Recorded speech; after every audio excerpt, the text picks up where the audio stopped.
saying sorry is not something that comes easily to many people. I know I couldn't for a very long time. I was too self-righteous and arrogant to be able to apologize. I learned how to behave like this from my father, and then I met my match, a boyfriend who made me look at my own actions. Now I've learned that not only do we all make mistakes, but what a magnificent gift it is to be able to admit them and then apologize as well. Of course, not all apologizing is powerful. The British tend to say sorry too often, as a way of pleasing other people. It's glib and without any real feeling, but it's a polite formula in certain social situations. Powerful saying sorry is about real communication, it's honest and heartfelt. Traditionally, in Britain, saying sorry has been taken to mean backing down, losing the argument or being weak. I've certainly been guilty of thinking this in the past. But there are real signs that times are changing. As a society, we know more about psychology, says counselor Paula Hall. We are learning that saying sorry is about allowing yourself to be vulnerable, which is actually a sign of strength, not weakness. You learn from experience that saying sorry increases people's respect for you, rather than diminishing it. Men used to be particularly bad at saying sorry, but that is changing too. Men were encouraged to be committed and single-minded, says Paula. But now it is seen as okay for men to change their minds, which means more of them are able to admit they were wrong and say sorry. On the other hand, women tended to say sorry people are too proud, stubborn or too often because they were afraid of insecure to admit when they are wrong, hurting people's feelings. That's not the case anymore either, says Paula. Women are getting more confident, so they are less eager to rush into the position of saying sorry when they have done nothing wrong.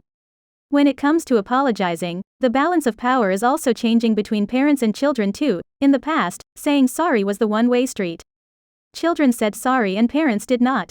However, a new generation of parents have re-evaluated apologizing. We're far more willing now, as a culture, to say sorry to our children, confirms relationship expert Ben Renshaw. It's a model for them.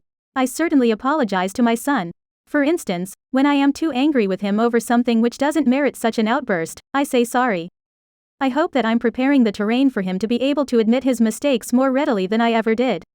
So, it is very healthy for parents to be able to admit they get it wrong, and children learn that even their parents are fallible.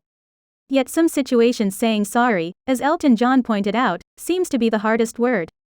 Psychotherapist Beverly Engel, who conducts apology seminars for companies, believes an apology is probably the most effective means of resolving business disputes. A large percentage of lawsuits against businesses, employees or coworkers would not be filled if a simple apology were given. Unfortunately, many people are too proud, stubborn or too insecure to admit when they are wrong, she says. Considering how long we spend each week with coworkers, it's not surprising to find that minor office feuds arising out of trivial matters escalate into wars of anger and silence. But, says Engel, it would be far easier if someone upsets you, to ask for an apology instead of complaining to other coworkers or planning to get back at him or her. By the same token, when a coworker apologizes, be big enough to accept the apology instead of sulking. Unfortunately, the 1970s film Love Story is responsible for promulgating a lie about relationships and apologies. Its famous slogan is, "Love is never having to say you're sorry." At first took this to mean that if you love someone, you'll never hurt them, therefore, you'll never need to sue the word. But I've come realize that's not true. The ones you love are the ones most likely to hurt, so this is misinformation.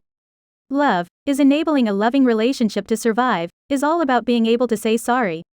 In relationships, the path to a powerful apology is obvious. Then when you say it, you have to really mean it. That's why explaining, "I didn't realize I'd hurt you so much when I was," increases the potency of your apology. So what are you waiting for? The hardest word to say is also the most rewarding.